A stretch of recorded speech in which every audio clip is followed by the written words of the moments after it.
Sebelumnya perkenalkan, nama saya Dedi Dharma Nusantara, NIM 1532 4017777, kelas IKB, di mana video ini dibuat untuk melengkapi UTS saya, filsafat komunikasi. Di sini saya akan menjelaskan tentang yang pertama tentang epistemologi dasar yang mana tentang intuisi.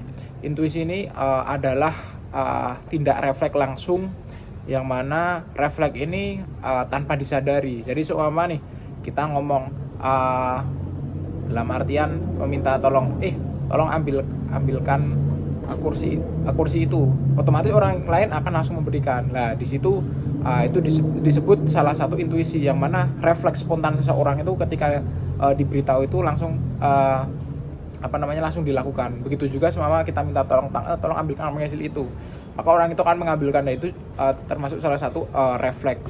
Yang kedua yaitu ada wahyu. Wahyu ini bisa bersifat absolut, yaitu melalui kayak nabi, melalui rasul, yang mana ini rahmat yang dikhususkan oleh Tuhan gitu. Yang selanjutnya itu ada trial and error, atau bisa disebut juga dengan coba-coba, yang mana ini percobaan ini dilakukan secara berulang kali dan terus menerus, yang mana ada saatnya dia betul, ada saatnya dia salah, yang mana ini lebih ke praktek seperti apa, sistematisnya seperti apa.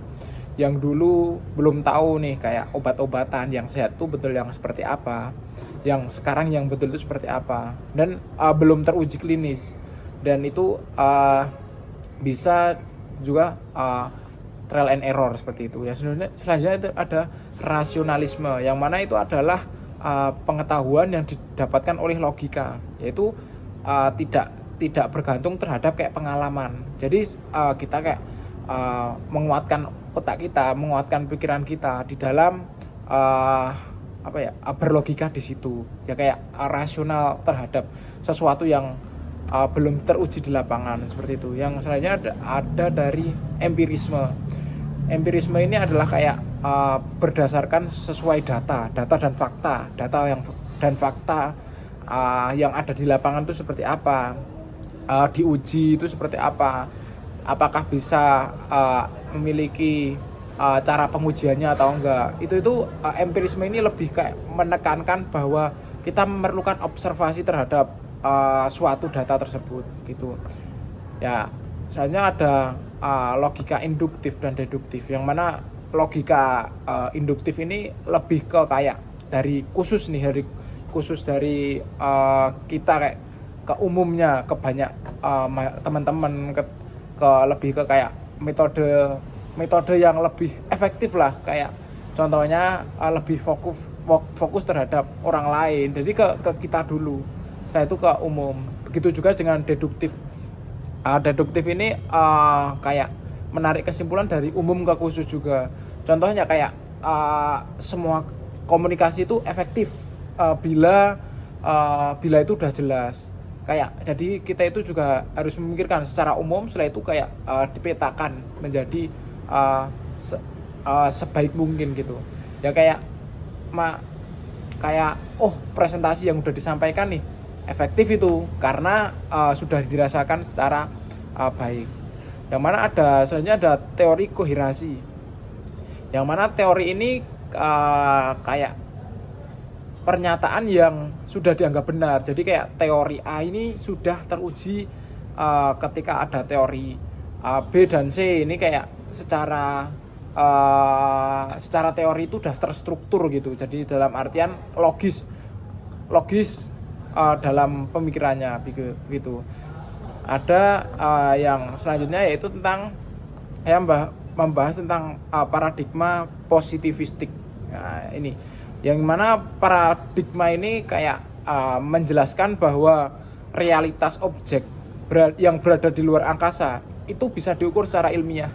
Jadi kayak benda-benda yang di luar angkasa ataupun bumi ini itu bisa dipikir secara ilmiah, dan yang mana kayak itu dengan pikiran yang positif, dalam artian ada penelitiannya, ada objeknya, dan ada metode penelitiannya seperti itu.